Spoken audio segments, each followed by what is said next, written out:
प्रणम्य शिरसा देवं गौरीपुत्रं विनायकं भक्तावासं स्मरेन्नित्यम् आयुः कामार्थसिद्धये।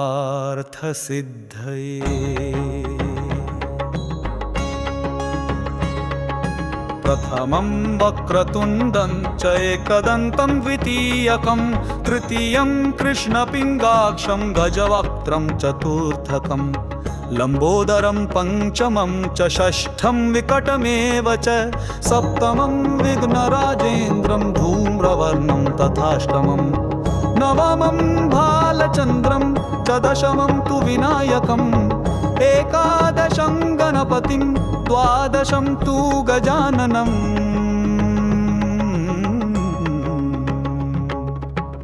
द्वादशैतानि नामानि त्रिसन्धं यः पठेन्नरः न च विघ्नभयं तस्य सर्वसिद्धिकरं प्रभो।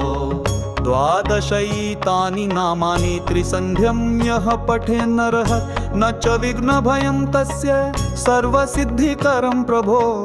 द्वादशैतानि नामानि त्रिसन्ध्यं यः पठेन्नरः न च विघ्नभयं तस्य सर्वसिद्धिकरं प्रभो।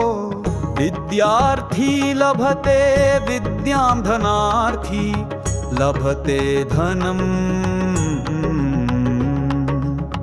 पुत्रार्थी लभते पुत्रान् मोक्षार्थी लभते गतिम्।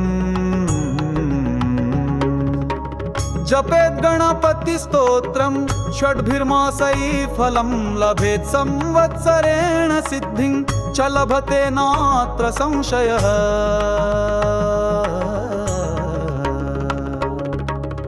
अष्टेभ्यो ब्राह्मणेभ्यश्च लिखित्वा यः समर्पयेत् तस्य विद्या भवेत् सर्वा गणेशस्य प्रसादतः।